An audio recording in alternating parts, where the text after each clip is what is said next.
Turn to Romans chapter 2. I don't know how many weeks we've been in Romans now. And we're just now to chapter 2. We may be in Romans a while, folks. But that's all right. And I got to tell you, I've told you this before. The first 3 chapters of Romans, not real pleasant. Okay? Because Paul gets on to us pretty hard. And I'll go on and tell you, you might want to pick your feet up at times before we get through today. All right? But that's all right. That's why Paul wrote it. We need to hear it. Okay? And before we're done today, I'm going to tell you the 2 most important things for you to know in life. The 2 most important things. And you're probably looking at me going, here he goes. He's lost his mind. He thinks he knows better than anybody else. I'm convinced of this thing. It's 2 things that you absolutely need to know in your life. Everybody does before they die. They need to know these 2 things. If you want to be successful in life and you want to be happy in life and you want to be content in life, you need to know these 2 things. And I'm going to tell you what they are at the end of the sermon. But right now we're going to talk about Romans chapter 2. Okay? Romans chapter 2, we're going to start here. Now we're going to do a quick review. Okay? What has Paul told us so far in Romans chapter 1? He said that the truth of God is revealed to everybody. You know what? People ask me, when's Jesus coming back again? I said, I don't know. Nobody knows. Not even Jesus knows. Only God knows. When God says, go get your children, like the choir was singing about a few minutes ago, he'll come get his children. Until that time, nobody knows. But I know this. Before Jesus comes back, everybody who lives on this earth will have had the opportunity to accept the sacrifice that Christ made. I know that. Because if God is a just God, then he says that will happen. And you know what? People have asked the question, well, how do we know? Everybody on earth heard it. Because God said that everybody on earth would have heard the story before he comes back. And not only that, God reveals himself in a number of ways. Romans chapter 1, Paul says that God has revealed himself through nature. He reveals himself through the Scripture. Still the number 1 best-selling book of all time, right there. Still the number 1. It always will be. You know what? In a day when people try to discredit the Bible as much as they do and say it's hogwash, it's still the number 1 seller. Now, isn't that a coincidence? You know why? Because it is the only truth you're going to find out there. It's the only truth. And that's what people are searching for, right? Look, the truth is, Paul says that God has revealed himself to man in a number of ways, especially in chapter 1. He says even in nature, you can't walk outside and not know that there is a God. You can't do it. He reveals himself. He says, but mankind, we as human beings, have suppressed the truth of the gospel of Jesus Christ. In other words, we've tried to deny the fact that God is there and that God is all-powerful. And we talked about that when we first started the study on Romans. Okay? And because we have suppressed the truth, and though God has revealed himself, Paul tells us that we have no excuse. You know, it never amazes me, or ceases to amaze me, how people try to excuse their bad behavior. You know? I mean, I'm sure Cole's hears it every day. You know, people, they get caught doing something, they say, man, what in the world were you thinking, you know? And they say, well, I had to do it. Really? You had to do it. Why did you have to do it? And then they come up with some excuse. You know, I remember several years ago, I was working up there, and, you know, we had a daytime burglary, and a couple of officers spotted some guys carrying a TV. In police work, we call that a clue. Okay? A couple of my officers saw a couple of guys walking down the road, or walking up this tree line, carrying a TV in the area where the daytime burglary took place, and they said, look at that. Maybe we should talk to him. That's a clue. And so they get out of the car, and guess what? They drop the TV, and they run.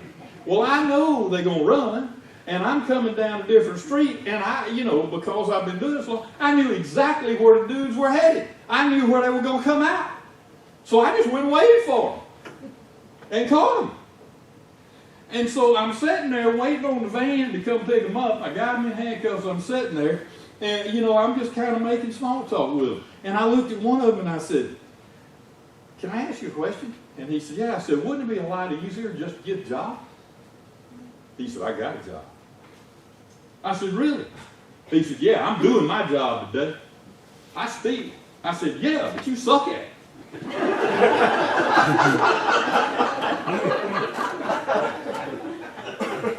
Find a different job. And then I found out he'd been out of prison 2 weeks. Now he's going back. I looked at him and I said, "Dude."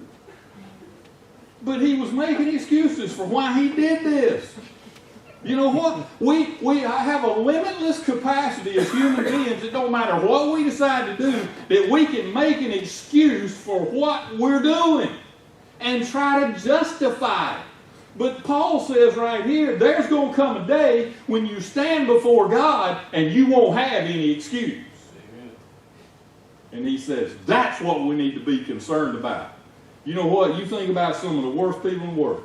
I read a lot of stuff about crime and criminals and all that good stuff. There was this guy, used to live up in Chicago, named Al Capone.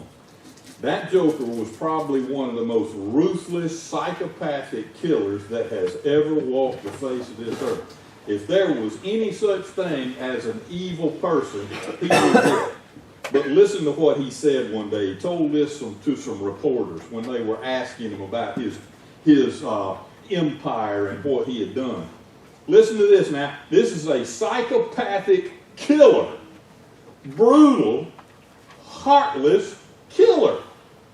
And listen to what he said. "I spent the best years of my life giving people the lighter pleasures, helping them to have a good time, and all I get is abuse, the existence of a hunted man." Making excuses for the horrible life that he lived. See, that's the human condition, isn't it? That's sort of depressing if you stop and think about it. Come on. But who is Paul talking to? Let's stand as we read together. Romans chapter 2 and verse 1. He says, "Therefore thou art inexcusable, O man, whosoever thou art that judgest, for wherein thou judgest another, thou condemnest thyself. For thou that judgest dost the same things. But we are sure that the judgment of God is according to truth against them which commit such things. And thinkest thou this, O man, that judgest them which do such things, and doest the same, that thou shalt escape the judgment of God?" Now, Paul's sitting here saying, you better be careful before you start judging somebody else, and what you better do is take a look at your own life first. Let's pray. Father, I ask that you would teach us. Lord, help us. We're sinful humans.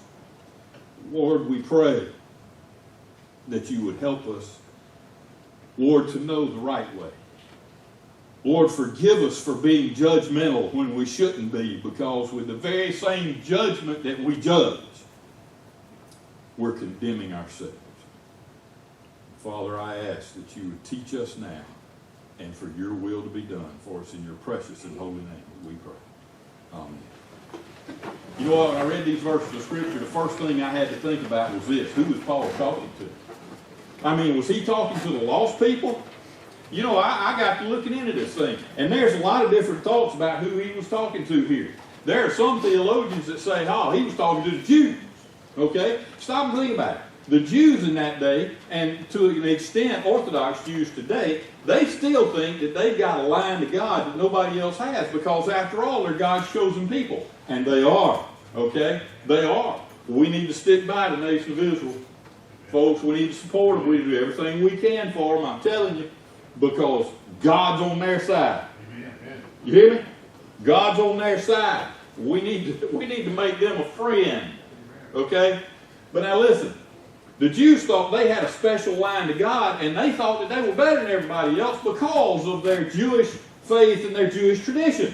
All right? And so they They thought that they were one up on everybody else. So there are some theologians that say Paul was writing this to the Jews of this time because they had this special air about them, and they thought that they were better than everybody else, and that they had the right to judge people because of their faith. But then there are other people saying, no, I think he was talking to the Gentiles. And then you have to say, well, is he talking to the saved Gentiles or the unsaved Gentiles? You know, who's he talking to? Some theologians think that he was talking to, and they have termed it this, the virtuous heathen. That sounds kind of like an oxymoron to me. I don't know about you. Virtuous heathen. I can't get that. But anyway, basically what they're saying is these were very good people who weren't yet Christians, but they lived good moral lives.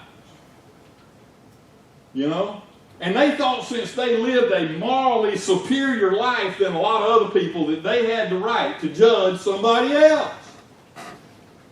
And then there are other people who think that he was talking to those who were saved, who thought that just because they had asked Christ to save them, they had special privilege and could pass judgment and condemn others. Folks, let me tell you something.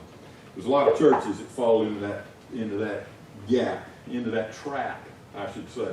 You know what? There's a lot of churches that will tell you, oh yeah, you can come join our church, but before you do, we got to see proof that you are a Christian. You got to do this, and this. And if you don't do those things, you ain't worthy of the gospel of Jesus Christ. Let me tell you something.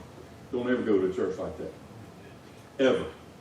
If you ever go to a church and there's a preacher that tells you there's conditions to Christianity other than accepting Christ and asking him to forgive you, you stay as far away from him as you can.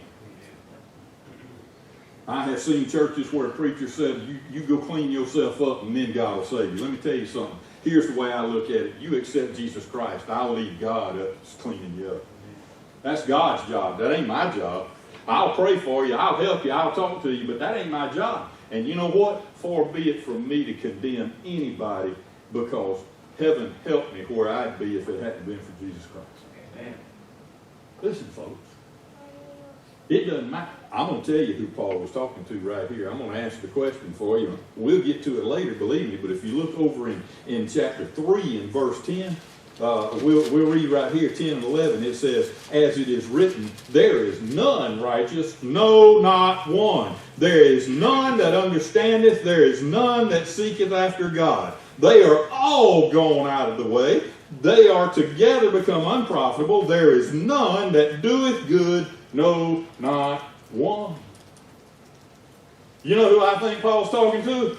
He's talking to every one of us. It doesn't matter who you are.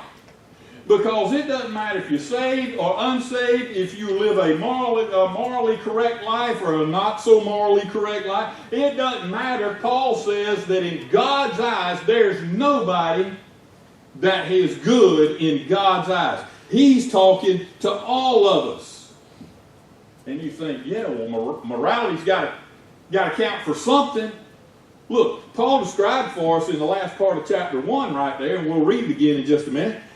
He described for us what the result of rebellion against God is. Now, if you look back in chapter 1, and we'll start with verse 29. Let's see. Yeah. And being filled with all unrighteousness. Now remember, Paul is telling us right here in these 2 or 3 verses what the result of rebellion against God is. Okay? So when we rebel against God, here's what we become. Being filled with all unrighteousness, fornication, wickedness, covetousness, maliciousness, full of envy, murder, debate, deceit, malignity, whisperers, backbiters, haters of God, despiteful, proud, boasters, inventors of evil things, disobedient to parents. I still love it that he throws that one in there. That seems kind of out of place with all this other wickedness and evilness going on, don't it? But guess what? In God's eyes, that's evil. You obey your parents.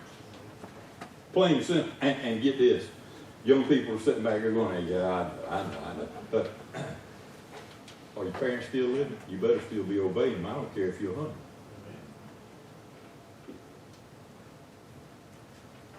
Listen to this. We're almost done. Verse 30 says, backbiters. haters of God. You know what? I have never seen a time in history, or at least in my life, when there are more people that are openly, verbally telling everybody that they hate God. They hate Him. And He's the one that still loves them more than anybody else in the world, and they just don't get it. Haters of God, despiteful, proud, boasters, inventors of evil things, disobedient parents, without understanding, covenant breakers, without natural affection, implacable, and unmerciful.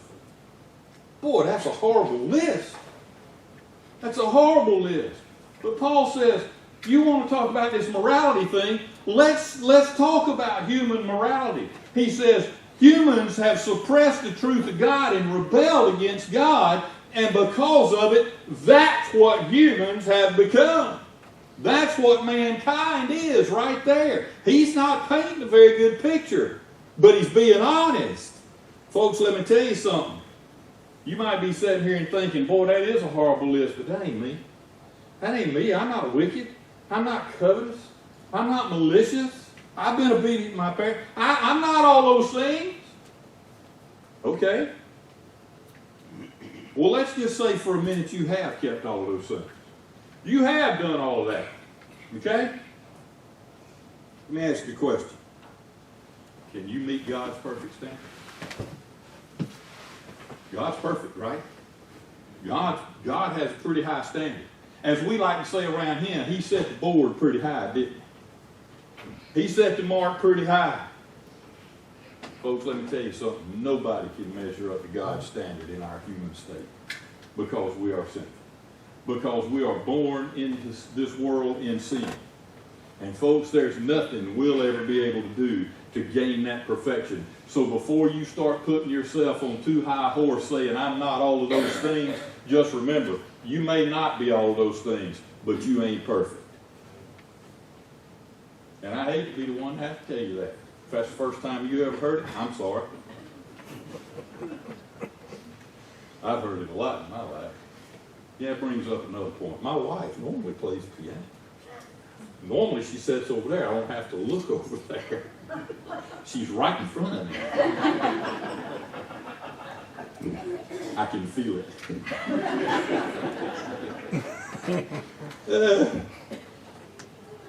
You're not bad people, but you ain't perfect, folks. And you say, well, yeah, but well, what about this judgment thing? Have you ever judged anybody? And by what standard do we judge? Really? By what standard do we judge? And I hope that you're not a judgmental person, because the Bible says we ought not to be. Only God can be the judge, right? But by what standard do we judge people? You know, in our country, we have a legal system, right? And we have a code of laws. I still got some old code books for Georgia law, okay? Just Georgia law. It's about that big. Cole can show you one. And it's full of administrative acts, and it's the criminal code and procedure and all that kind of good stuff that every police officer needs to know, okay? You know what it was based on? Do you know what our laws in this country and in Western culture were based on? Go to Exodus chapter 20 and look at the Ten Commandments. That's what our modern day Western culture law code is based on. Every law that we have was based on just those 10. I think we're a little pharisaical because really all we need is those 10. That's it. But now we got a book that thick just in Georgia. That ain't even the federal code. But listen, folks, we judge people based on the Ten Commandments, don't we? When somebody goes to trial and they're found guilty, you know how they're judged? They're judged on the basis of a code of laws. And so people say, well, we're judging them based on the Ten Commandments. Really? You know what? You might sit there and say, I've never broken any of the Ten Commandments. Careful. Careful. You know what? Stop and think about the Ten Commandments. Just think about some of the ones that most people stop and think about. Thou shalt not kill. You know what? That means thou shalt not murder. And you sitting there going, well, I've never murdered anybody. Good. I'm glad you've never murdered anybody. Let me ask you this. Well, let me tell you a story. And I just remembered this story last night. And I was debating on whether to put it in here, but I'm going to do it. Listen, one of my heroes. I never met the man. He died several years ago, but I've seen interviews with him. He was a tiny, little old bitty fellow. Little old bitty thing. His name was Desmond Doss. Some of you may know who I'm talking about. Let me tell you something. Desmond Doss grew up in a home where his mother made sure that they were in church, and he took his faith very seriously. He had accepted Christ, and he took his faith seriously. And every interview I ever saw for him, when they asked him about it, he said, my father found a picture of the Ten Commandments, real pretty, Ten Commandments, and it was in a nice frame, and he said he hung it on our wall, and I remember looking up there at that thing, and he said, I remember the commandment, thou shalt not kill. And I thought about Cain and Abel, how Cain killed his brother. He said, how could he do such a thing, you know? And he made a vow that he would never kill. And when World War II came around, he felt this strong urge to serve his country and help out in the war effort, but he refused to touch a weapon. And he went into the service as a conscientious objector, and he said, I want to go into the medical corps. I want to be a medic. I want to save lives. I don't want to take lives. And you know what? When they put him down as conscientious objector, he got beaten up by his own platoon every day because they didn't want a conscientious objector in there. You won't even touch a weapon. How are you going to help save our lives when we get into battle? We don't want you here. They hated him. They finally let him into the medical corps without ever touching a weapon. And if you know the story, he got sent to Okinawa with the same guys that had beat him up every day. And they still didn't like the fact that he was in there. And they got sent to Okinawa, and they were told they had to assault a hill. It became known as Hacksaw Ridge. They had to take ropes and scale up a 400-foot escarpment, tie those ropes off, and they had to climb up that escarpment to attack the Japanese. The first day they went up there, they took heavy casualties. Desmond Doss never picked up a weapon, ever. And after the American commander yelled for retreat, they had to leave. It was getting dark. And they had to get off of that hill, and they were going to be completely wiped out. They said, we've never seen anything like it in our lives. And they all went back down the hill. And they got back down to safety to camp. They posted a couple of guys at the bottom of the hill just to kind of be a lookout. And they got down to the hill, and they got back to camp, and they were patching up the wounded, and they were doing this and doing that, and they were taking a count of the guys to see how many they lost. And all of a sudden, the two guys at the bottom of the hill, they noticed something strange happening. Here comes an American soldier being lowered down the hill on a rope. And they thought, who's up there? And they got looking around, and guess what? Desmond Doss was still there. He let that man down, little old bitty thing, not big as a minute, but he fashioned a rope around and made a harness, and he got around a tree stump, and somehow or another, he let this big old American GI down 400 feet to the bottom, and they took the rope off of this guy, and Desmond pulled it back up, and as he lay there catching his breath, he kept praying, Lord, let me get one more. Let me get one more. All night long. Those two guys at the bottom of the hill kept taking men off the rope. Desmond Doss saved 75 men and got them off of that hill that night. 75 that were alive because he took seriously not to kill.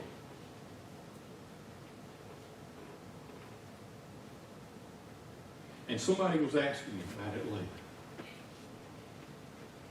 later.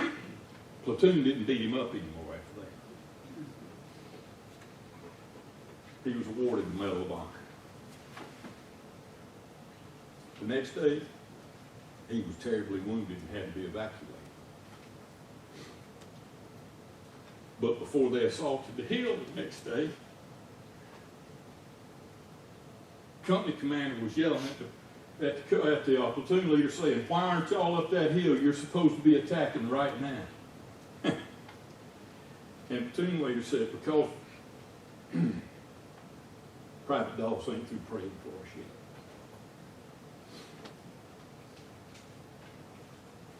They gained a whole new respect for him. But after they gained that respect, he was talking to a fellow soldier, and he kept asking, "Why? Why do you feel so strongly about killing somebody else?"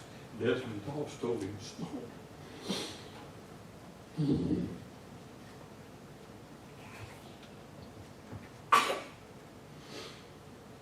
You see, Desmond Doss's father was an alcoholic. Got drunk one night, pulled a pistol on Desmond's mom. Desmond attacked his father, took the gun away from him, pinned him up against the wall, put the gun to his head. Had to hammer back. And he finally took the gun down, decocked it, went and got rid of the gun. And he swore he'd never touch a weapon. And the guy said, "But you didn't kill him, Desmond." Desmond said, "But I thought it. I thought it." What's the Bible say? Jesus says, the law says you shall not murder. But I tell you, if you're angry at your brother without a cause, you already killed him in your heart. You might not have killed anybody physically. But you ever been angry with somebody? Hey, I've never stolen anything. You ever fudge with the numbers on your taxes a little bit? That was uncalled for. I've never stolen anything. Lord, I've never committed murder. But let's go on a little further down. When we start talking about the Ten Commandments now, everybody always brings up murder and, adultery and stealing and all that kind of stuff. Now, let's talk about something before we ever get to those. God says, "Thou shalt have no other gods before me." Thou shalt have no other gods before me. He says, "Thou shalt not make to thee any graven images." Nothing that takes my place. "You shall not take the Lord's name in vain." That don't mean just using bad language, folks. That means saying you're a Christian and not living like it. If you say you're a Christian and you ain't living like it day in, day out there, you just broke that one. You just took the Lord's name in vain. Period. Oh, here's one. Remember the Sabbath day to keep it holy. Folks, just look at those 4 commandments. Now, I want you to do me a favor. Look around. How many empty seats we got in here? You know why? Because there's some Christians out there that's got other gods before the God. And they're not taking the Sabbath. They're not remembering the Sabbath. They're not keeping it holy. They're not worshiping like they should. Folks, let me tell you something. Be careful. Paul says, look, you better be careful, because when you start judging people based on the 10 Commandments, they're going to turn around and condemn you while you're judging somebody else. But then you got some people who've actually thought about this a little bit, and they think, well, no, I don't use 10 Commandments. I use the Beatitudes, because after all, we live in a different age now, because Christ has come, and we live under grace. Oh, that's true, and I'm glad. I'm glad. And it's true, we live under grace. But you be careful when you start talking about the Beatitudes, because, they think that just because Christ preached the Sermon on the Mount and gave us the Beatitudes, okay, that we don't really have to worry about that "thou shalt not kill" and "thou shalt, remember the Sabbath day to keep it holy" and all that. But be careful when you do that, folks, because Jesus himself said, "I didn't come to do away with the law, I came to fulfill it." In other words, look, the 10 Commandments are still in effect. However, Jesus said that I'm now making them more full. I'm making them more alive. I'm not doing away with them. I'm just bringing new meaning to them. I want to read Matthew chapter 5. And I love this. And I, you know, after we read in Romans, that was some ugly verses, man. I mean, that was some ugly language. And I want to read this. This is Christ talking, and this is good stuff. Starting chapter 5, verse 3. Blessed are the poor in spirit, for theirs is the kingdom of heaven. Blessed are they that mourn, for they shall be comforted. Blessed are the meek, for they shall inherit the earth. Blessed are they which do hunger and thirst after righteousness, for they shall be filled. Blessed are the merciful, for they shall obtain mercy. Blessed are the pure in heart, for they shall see God. Blessed are the peacemakers, for they shall be called the children of God. You know what? That was my verse when I was a child. Keeping the peace. Blessed are the peacemakers. Blessed are they which are persecuted for righteousness' sake, for theirs is the kingdom of heaven. Boy, I like those verses. Oh, I like them. Let me tell you something. The only person that has ever embodied all of those traits is Jesus Christ. It ain't you. It ain't me. I wish it was. But folks, let me tell you something. You can't live up to God's perfect standard. You can't do it. People say, oh, well, you know, I just try to go by the golden rule. Do unto others as you would have them do unto you. Really? You're telling me that your whole life you did to other people what you would like to have done to you. I can't say that. Wish I could, but I can't. Folks, listen. It doesn't matter what standard we use. Paul says we're all without excuse. And we're all lost. So what are we supposed to do? I mean, Paul's not painting us a really good picture here, is he? What are we supposed to do? Well, Thomas Harris was a psychiatrist or psychoanalyst or something like that. Wrote a book years ago. I think it was sometime around 1970, early 70s sometime. And the title of his book, you still buy the book today. It was on the #1 bestseller list for a long, long time.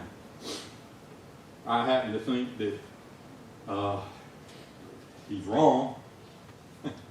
But, I mean, there are some things about what he said that kind of make sense.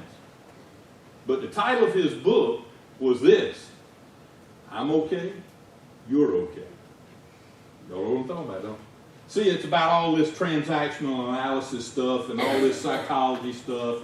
You know, when I was taking psychology classes at Mercer, I heard about all this stuff. And so I never read the book entirely. I read portions of it, and I read a synopsis of the book. But basically, he's talking about transactional analysis, which is a way to, you know, have therapy, you know, with people who come in who have problems and they need to talk. And I'm not discounting that at all. Please don't get me wrong.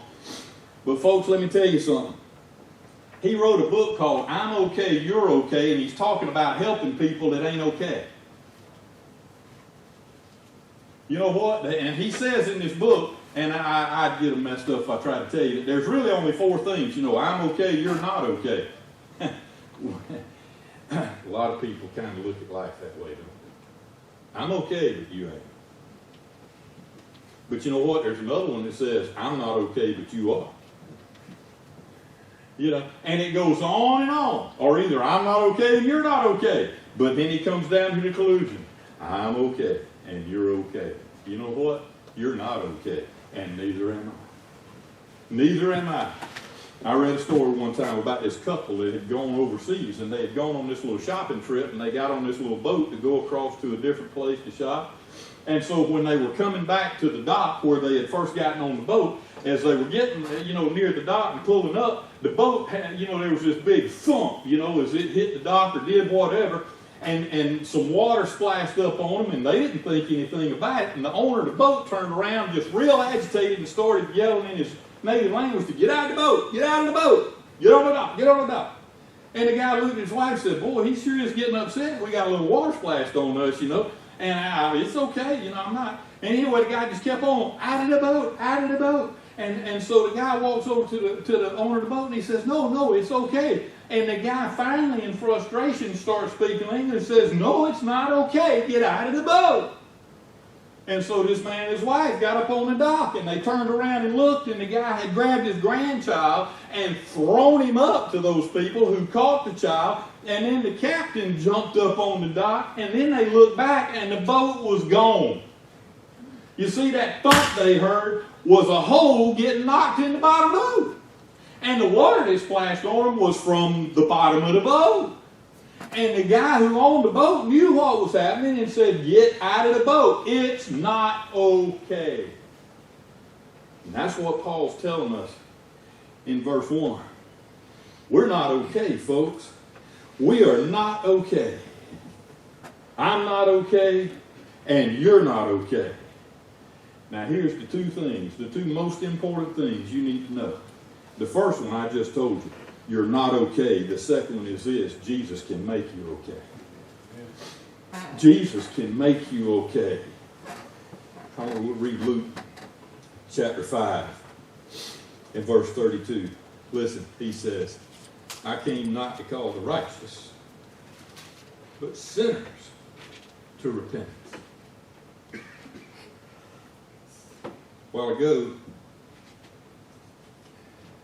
I used a term that I called an oxymoron. It's called virtuous heathen. I'm going to use another one that I don't think is an oxymoron. Sinful saint. Yeah, we may be saved, but we're still sinners. And we still don't meet God's standard. But Jesus can make it all right. And let me tell you, the thing we need to worry about is this. Satan don't give up. You might think that you're all right. Hey, I'm in the kingdom. God's got me. I'm not going to let Satan have me. Satan has given up on me. The worst lie to ever come out of hell is that Satan will give up on you, especially when you become a Christian. He's not going to give up. You know, I kind of like music. You know, I listen to all kinds of music, and there was a country music tune that came out years ago, back in the 80s, and I still like to hear it every now and then. And you know what? There's a lot of songs I like to hear. They got good picking parts, and I like them, and they just got good melodies. But I'm going to tell you something. When you listen to the words, they're sorry as they can be. And this particular tune was sung by a man named Keith Whitley. Keith Whitley had a great voice. He was a huge talent. He had just made it big in the music business, and he came out with a song called I'm No Stranger to the Rain. And in this song, he sings about, he said, and there's a line in there, it goes like this. He said, I fought with the devil, got down on his level, but I never gave up, so he gave up on me. I heard that the first time, and I thought, that's a catchy tune, but that's a lie. You know what the real life tragedy is? Is that real life proved that Satan doesn't give up. Less than 2 years after that song was a great hit, Keith Whitley drank himself to death. Satan didn't give up. And Satan won't give up on you. Jesus don't give up either. You might have been fighting Christ for a long time. Christ might have been talking to your heart for a long time. Not just about salvation. Maybe it's something he wants you to do. Maybe it's something you need to get right in your life. God may have been calling you for a long time, and he's going to keep calling. Folks, the thing to remember is this. Paul's telling us right there in the first verse of Romans chapter 2 that you're not okay. I'm not okay. But Jesus can make us okay. But only Jesus can do that. Only Christ can do that. Bow your heads, close your eyes. Our musicians are going to come. In a minute, we're going to have a hymn of invitation. If God is speaking to your heart, don't put him off. Don't put him off. Folks, we need to be praying. We need to be asking God to be whatever he wants to be in our life and allow him to do that. Folks, we need to be praying that people in God's church would get committed about being in God's house.